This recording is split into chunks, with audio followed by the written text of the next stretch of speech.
सरकार में थे तो इन लोगों ने खेती का कुल जितना बजट रखा था उससे कई गुना ज्यादा पैसा तो हम सीधे आप किसानों के बैंक खातों में भेज चुके हैं। ये काम कोई भ्रष्टाचारी नहीं कर सकता है। ये काम वही सरकार कर सकती है जो किसान कल्याण के लिए समर्पित है। साथियों, कांग्रेस हो, जंगल राज वाले हो, इनके लिए आप किसानों की तकलीफ भी कोई मायने नहीं रखती। पहले जब बाढ़ आती थी, सूखा पड़ता था, ओला पड़ता था, तो ये लोग किसानों को अपने हाल पर छोड़ देते थे। 2014 में जब आपने एनडीए को आशीर्वाद दिया तो मैंने कहा ऐसे नहीं चलेगा। एनडीए सरकार ने पीएम फसल बीमा योजना बनाई। इस योजना के तहत 2.25 लाख करोड़ रुपए का क्लेम किसानों को आपदा के समय मिल चुका है।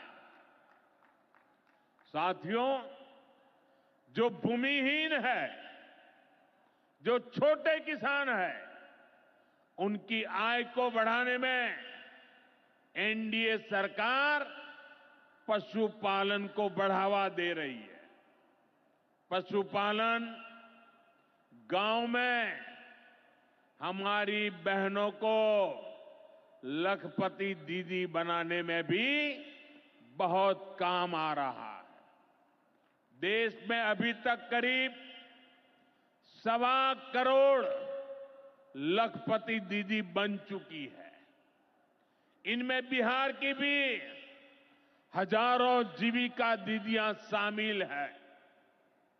बीते दशक में भारत में दूध उत्पादन 14 करोड़ टन से बढ़कर, ये याद रखिए, 10 साल में 14 करोड़ टन दूध उत्पादन से बढ़कर के 24 करोड़ टन दूध उत्पादन हो रहा है। यानी भारत ने दुनिया के नंबर 1 दूध उत्पादक के रूप में अपनी भूमिका को और सशक्त किया है। इसमें बिहार की भी बहुत बड़ी भागीदारी है। आज बिहार में सहकारी दूध संघ प्रतिदिन 30 लाख लीटर दूध खरीदता है। इसके कारण हर साल 3,000 करोड़ रुपए से अधिक बिहार के पशुपालकों, हमारी माताओं बहनों के खाते में पहुंच रहे हैं।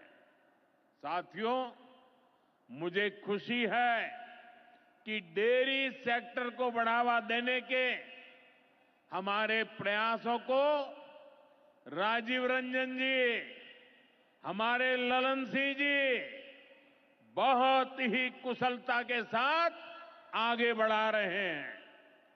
इनके प्रयासों से यहां बिहार में 2 परियोजनाएं तेजी से पूरी हो रही है।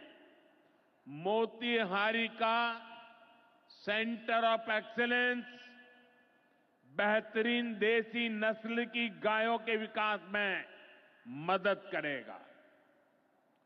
दूसरा बरौनी का मिल्क प्लांट है। इस क्षेत्र के 3 लाख किसानों को फायदा होगा। नौजवानों को रोजगार मिलेगा।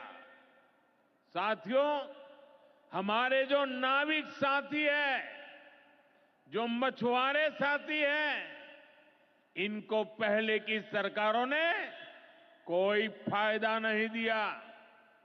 हमने पहली बार मछली पालकों को किसान क्रेडिट कार्ड की सुविधा दी है। ऐसे ही प्रयासों से आज मछली उत्पादन में बिहार शानदार प्रदर्शन कर रहा है। और अभी जैसे मुख्यमंत्री जी ने बताया, पहले मछली हम बाहर से लाते थे और आज मछली में बिहार आत्मनिर्भर बन गया है। और मुझे याद है 2014 के पहले 2013 में जब मैं चुनाव अभियान के लिए आया था, तब मैंने कहा था कि मुझे आश्चर्य हो रहा है कि बिहार में इतना पानी है, मछली हम बाहर से क्यों लाते हैं। आज मुझे संतोष है कि बिहार के लोगों की मछली की जरूरत बिहार में ही पूरी हो रही है। 10 साल पहले बिहार मछली उत्पादन में देश के 10 राज्यों में से एक था। आज बिहार देश के टॉप 5 बड़े मछली उत्पादक राज्यों में से एक बन चुका है। फिशरीज सेक्टर पर हमारे फोकस का बहुत बड़ा फायदा हमारे छोटे किसानों को हुआ है, मछुआरे साथियों को हुआ है।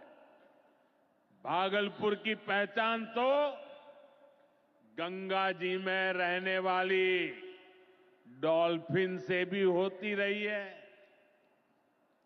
ये नमामि गंगे अभियान की भी बहुत बड़ी सफलता है। साथियों, बीते वर्षों में सरकार के प्रयासों से भारत का कृषि निर्यात बहुत अधिक बढ़ा है। इससे किसानों को उनकी उपज की ज्यादा कीमत मिलने लगी है। कई कृषि उत्पाद ऐसे हैं जिनका पहली बार निर्यात शुरू हुआ है, एक्सपोर्ट हो रहा है। अब बारी बिहार के मखाना की है। मखाना आज देश के शहरों में सुबह के नाश्ते का प्रमुख अंग हो चुका है। मैं भी 365 दिन में से 300 दिन तो ऐसे होंगे कि मैं मखाना जरूर खाता हूं। ये एक सुपर फूड है जिसे अब दुनिया के बाजारों तक पहुंचाना है। इसलिए इस वर्ष के बजट में मखाना किसानों के लिए मखाना बोर्ड बनाने का ऐलान किया गया है। ये मखाना बोर्ड मखाना उत्पादन, प्रोसेसिंग, वैल्यू एडिशन और मार्केटिंग ऐसे हर पहलू में बिहार के मेरे किसानों की मदद करेगा। साथियों, बजट में बिहार के किसानों और नौजवानों के लिए एक और बड़ी घोषणा भी की गई है। पूर्वी भारत में फूड प्रोसेसिंग इंडस्ट्री को बढ़ावा देने के लिए बिहार एक बड़े केंद्र के रूप में उभरने वाला है। बिहार में national institute of food technology and entrepreneurship की स्थापना की जाएगी। यहां बिहार में कृषि के क्षेत्र में 3 नए सेंटर ऑफ एक्सीलेंस की भी स्थापित किए जाएंगे। इनमें से एक हमारे भागलपुर में ही स्थापित होगा। यह सेंटर आम की जर्दालू किस्म पर फोकस करेगा। 2 और केंद्र मुंगेर और बक्सर में बनाए जाएंगे, जो टमाटर, प्याज और आलू किसानों को मदद देंगे। यानी किसान हित के निर्णय लेने में हम कोई कसर बाकी नहीं छोड़ रहे। साथियों, आज भारत कपड़े का भी बहुत बड़ा निर्यातक बन रहा है। देश में कपड़ा उद्योग को बल देने के लिए अनेक कदम उठाए जा रहे हैं। भागलपुर में तो कहा जाता है कि यहां पेड़ भी सोना उगलते हैं। भागलपुरी सिल्क, टसर सिल्क पूरे हिंदुस्तान में मशहूर है। दुनिया के दूसरे देशों में भी